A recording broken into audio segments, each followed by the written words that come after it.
اعوذ باللہ من الشیطان الرجیم بسم اللہ الرحمن الرحیم اللہم صلی علی محمد وعلی آل محمد کما صلیت علی ابراہیم وعلی آل ابراہیم انک حمید مجید اللہم بارک علی محمد وعلی آل محمد کما بارکت علی ابراہیم وعلی آل ابراہیم انک حمید مجید رب اشرح لی صدری ویسر لی امری واحلل عقدۃ من لسانی یفقہوا قولی ربنا زدنا علما یا مقلب القلوب ثبت قلبی علی دینک آمین۔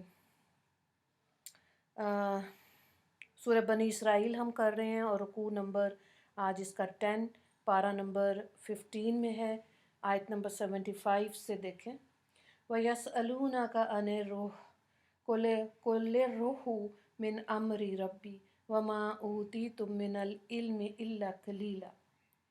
اور یہ لوگ آپ سے روح کو پوچھتے ہیں، آپ فرما دیجئے کہ روح میرے رب کے حکم سے بنی ہے اور تم کو بہت تھوڑا علم دیا گیا۔ تو سیدھی سی بات ہے کہ روح کا مطلب ہے اللہ کا حکم، ٹھیک ہے۔ تو یہاں پر روایت میں آتا ہے کہ حضرت ابن عباس رضی اللہ تعالیٰ عنہ اس آیت کے سبب نزول کے متعلق بیان کیا کہ ایک بار مکہ میں چند اہل قریش نے جمع ہو کر محمد صلی اللہ علیہ وآلہ وسلم کو کہا کہ ہم لوگوں میں پیدا ہوئے اور یہیں جوان ہوئے، ہمیشہ کہ محمد صلی اللہ علیہ وآلہ وسلم ہم لوگوں میں پیدا ہوئے اور یہیں جوان ہوئے، ہمیشہ صادق اور امین رہے ہم نے، لیکن یہ جو دعویٰ نبوت اور رسالت کا انہوں نے کیا، اس کے متعلق کچھ لوگوں کو یہود مدینہ کے پاس بھیج کر دریافت کرنا چاہیے۔ اچھا، وہ اہل علم اہل کتاب ہیں، شاید کچھ بتا سکیں۔ چنانچہ رائے یہ ہوئی کہ کچھ لوگ مدینہ گئے اور یہود سے پوچھا، تو یہود جو تورات کے حامل تھے انہوں نے مشورہ دیا کہ ان سے 3 باتیں پوچھیں، اگر تینوں کا جواب دے دیا تو سمجھ لو کہ نبی ہیں، اور اگر کسی جواب نہ دیں تو اس کا مطلب ہے کہ نہیں ماننا ان کا۔ 2 باتیں یہاں پر اول یہ انہوں نے سوال کیا کہ گزشتہ زمانے میں چند جوان گم ہو گئے تھے اور ان کا واقعہ بڑا عظیم الشان ہوا، وہ لوگ کون تھے؟ دوسری بات یہ کہ وہ کون تھا جو سرحد مشرق اور مغرب تک پہنچا، اور تیسری بات یہ کہ روح کیا ہے اور اس کی حقیقت کیا ہے۔ تو یہودیوں کے مشورے کے موافق قریش نے آ کر نبی کریم صلی اللہ علیہ وآلہ وسلم سے تینوں سوال پوچھے۔ آپ صلی اللہ علیہ وآلہ وسلم نے فرمایا کل جواب دوں گا، اس بھروسے پہ کہ جبرائیل آئیں گے تو دریافت کر لوں گا۔ جبرائیل علیہ السلام 15 دن تک نہ آئے، چونکہ انشاءاللہ نہیں کہا تھا، اس لیے وحی میں بھی تاخیر ہو گئی۔ تو انشاءاللہ کے دیکھیں، انشاءاللہ کے لفظ کی کتنی برکت اور کتنا پاورفل ہے یہ۔ بہرحال اہل مکہ کا تقاضا تھا تو آپ صلی اللہ علیہ وآلہ وسلم وہی نہ آئی، تاخیر ہوگی، غمگین ہوئے۔ اس کے بعد آیت نازل ہوئی وَلَا تَقُولَنَّ لِشَيْءٍ إِنِّي فَاعِلٌ ذَلِكَ غَدًا إِلَّا أَن يَشَاءَ اللَّهُ، جس کا ترجمہ ہے کہ آپ کسی کام کی نسبت یوں نہ کہا کیجئے کہ میں اس کو کل کروں گا، بلکہ اللہ کے چاہنے کو ملا لیجئے۔ یہ آیت سورہ کہف میں آ جائے گی۔ اس کے بعد تینوں سوالات کا جواب دیا۔ 2 سوالات کے جواب انشاءاللہ سورہ کہف میں ہم انشاءاللہ دیکھیں گے، جو اصحاب کہف اور ذوالقرنین کے بارے میں تھا، اور تیسرے سوال کا جواب اس آیت میں یہ دیا گیا کہ یہود نے روح کی حقیقت دریافت جو کی ہے۔ تو روح انسانی کیا چیز ہے، اس کی حقیقت کیا ہے، یہاں اس سوال کے لانے سے غالباً یہ مقصد تھا کہ جن چیزوں کی سمجھنے کی ان لوگوں کو ضرورت ہے، ادھر سے تو اعتراض کرتے ہیں اور غیر ضروری مسائل میں جھگڑا کرتے ہیں۔ تو ضرورت تو اس چیز کی تھی کہ وہی قرآنی سے باطنی زندگی حاصل کریں، شفا حاصل کریں، لیکن انہوں نے اس میں الجھا دیا۔ تو روح کا مطلب ہے اللہ کا حکم۔ تو اسلام نے قرآن اور حدیث میں روح کے متعلق دوسرے عالم میں ثواب عذاب کی بہت سی تصریح فرمائی ہے، اور اس کی تفصیل بھی موجود ہے، لیکن یہ ہے کہ وہ ان چیزوں کی پیچھے نہیں پڑنا چاہیے جن کا علم اللہ کے پاس ہے۔ انسان کی پیدائش و موت اللہ کے حکم سے ہوتی ہے. تو اور جو روح کی بیماریاں ہیں اس کے اوپر اللہ والے بتاتے ہیں کہ اس پر محنت کرنی چاہیے. جیسے روح کی بیماریاں حسد ہے، کینہ ہے، بغض ہے، بدگمانی ہے، غصہ ہے، یہ بیماریاں ہیں. اور اپنی اس روح جون سی بھی بیماری روح کے اندر ہے اس کو خود سے آئیڈینٹیفائی کر کے اللہ سے اس کے لیے شفا مانگنی چاہیے. اور جب روح پاکیزہ ہوگی تو عبادات بھی آسان ہوں گی، معاملات بھی آسان ہوں گے، حقوق ادا کرنے بھی آسان ہو جاتے ہیں. اگلی آیات کو دیکھیں، آیت نمبر 87 سے 86 سے والا ان شئنا لنذهبن بالذی اوحینا الیک ثم لتجدوا لک به علینا وکیلا. اور اگر ہم چاہیں تو جس قدر ہم نے آپ پر وہی بھیجی سب سلب کر لیں، پھر اس کے اوپر لانے کے لیے آپ کو ہمارے مقابلے میں کوئی حمایتی نہیں ملے گا. الا رحمتا من ربک ان فضلہ کان علیک کبیرا.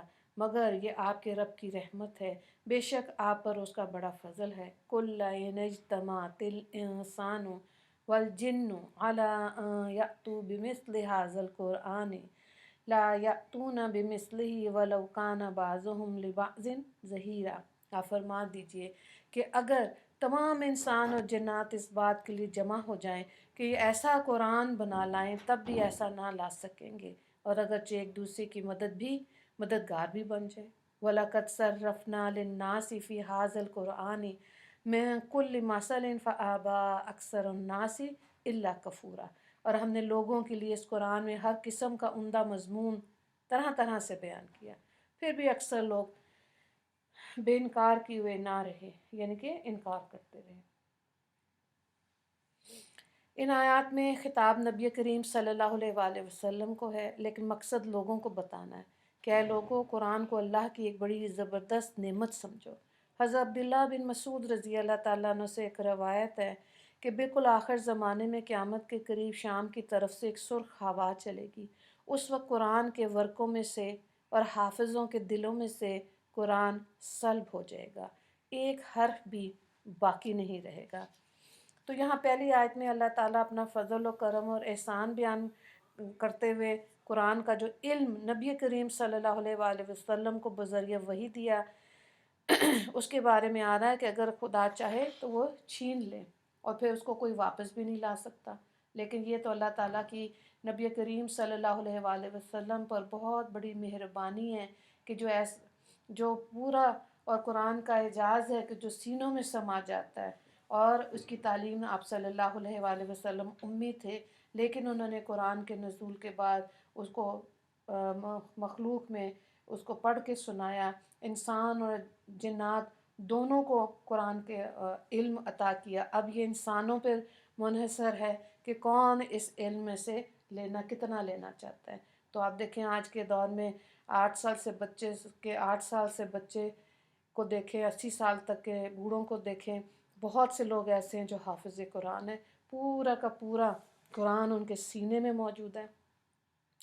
تو خلاصہ آیات یہ ہے کہ اللہ تعالیٰ کا جو فضل و کرم نبی کریم صلی اللہ علیہ وآلہ وسلم کے شامل حال تھا وہ خصوصی فضل تھا. انسانوں کی سرکشی و کفران نعمت تو اس کا تو تقاضا تھا کہ ان کو قرآن جیسا پیغام اگر ملا تو وہ سرکشی نہ کریں، مگر نبی کریم صلی اللہ علیہ وآلہ وسلم نے یہ کلام جو تھا وہ جو ہدایت کا سبب تھا، اس کو بہت سے لوگوں نے اس وقت لینے سے انکار کر دیا. آج بھی آپ دیکھیں ارد گرد نماز اور روزہ لوگوں کے گھروں میں نظر آتا ہے. قرآن کو پڑھنا، اس سے فائدہ اٹھانا، کئی ایسے گھرانے ہیں جو آج بھی اس سے محروم ہیں. تو یہ اللہ سے اس کی توفیق مانگنی چاہیے کہ اللہ تعالیٰ ہمیں صحیح معنی میں قرآن کو پڑھنے اور اس پر عمل اور اس پہ پھر پھیلانے کی بھی توفیق عطا فرمائے انشاءاللہ آمین. آیت نمبر 90 سے 93 تک دیکھیں. وَقَالُوا لَن نُؤْمِنَ حَتَّى لَكَ تَفْجُرَ لَنَا مِنَ الْأَرْضِ يَنبُوعًا. اور یہ لوگ کہتے ہیں ہم آپ پر ہرگز ایمان نہیں لائیں گے جب تک آپ ہمارے لیے مکہ کی زمین میں سے کوئی چشمہ نہ جاری کریں.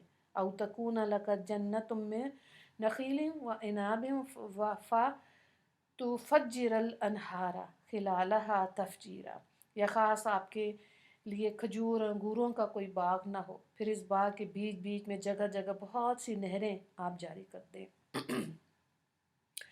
او تسقط السماء كما زعمت علينا كسفا او يأتي بالله والملائكة قبيلا، یا جیسے کہ آپ کہا کرتے ہیں کہ آپ آسمان کے ٹکڑے ہم پر نہ گرائیں، یا آپ اللہ کو اور فرشتوں کو ہمارے سامنے نہ لا کھڑا کریں۔ او یکون لک بیت من زخرف او ترقى في السماء ولن نؤمن لرقيك حتى تنزل علينا كتابا نقرأه قل سبحان ربی هل كنت الا بشر رسولا، یا آپ کے پاس کوئی سونے کا بنا ہوا گھر نہ ہو، یا آپ آسمان پر نہ چڑھ جائیں، اور ہم تو آپ کے آسمان پر چڑھنے کا بھی کبھی باور نہ کریں جب تک کہ وہاں سے ہمارے پاس کوئی صحیفہ نہ آئے جس کو ہم پڑھ بھی لیں۔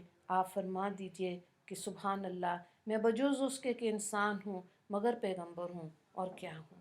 حضرت ابن عباس رضی اللہ تعالیٰ عنہ نقل سے روایت ہے کہ ایک روز مغرب کے بعد خانہ کعبہ کے پیچھے بڑے بڑے سرداران قریش جمع ہوئے، جیسے ابو جہل، امیہ بن خلف، ولید بن مغیرہ، ابو سفیان وغیرہ۔ سب نے جمع ہو کے مشورہ کیا کہ محمد صلی اللہ علیہ وآلہ وسلم کو بلاؤ اور مباحثہ مکالمہ کر کے اپنی طرف سے ایسی باتیں پیش کرو تاکہ مقابلہ قرآن کی دعوت سے جو مجبوری ہماری قوم میں ظاہر ہو گئی ہے وہ اس بہانے سے دور ہو جائے اور کمزوری کا دھبہ دھل جائے۔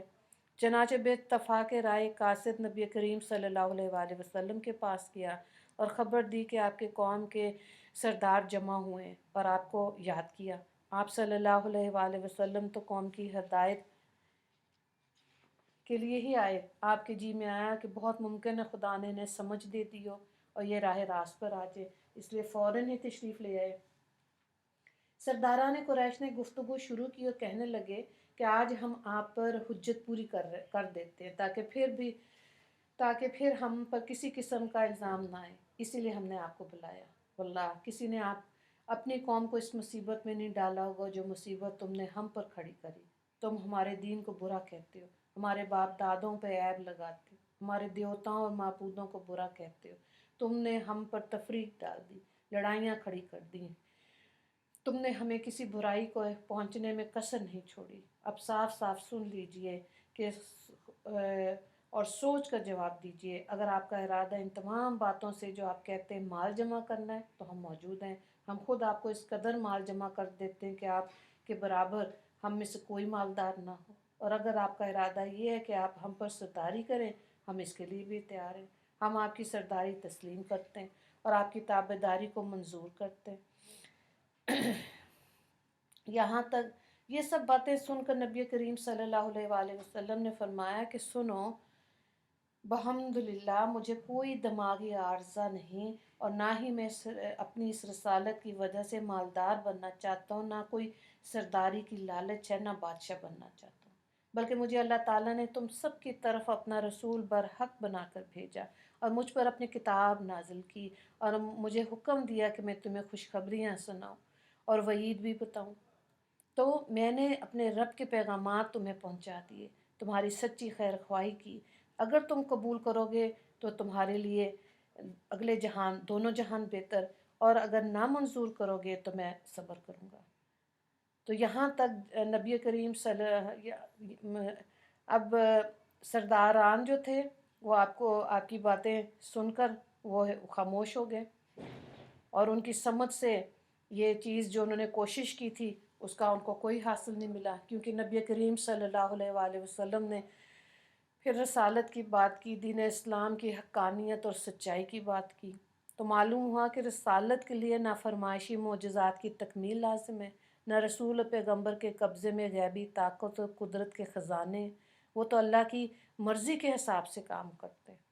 تو اللہ تعالیٰ ہم کو دین کی سمجھ اور قرآن کا فہم عطا کرے، اور جس کی قسمت میں اس دنیا میں ہدایت ہے، جس کافر کی بھی، اللہ اس کو ہدایت نصیب فرما دے۔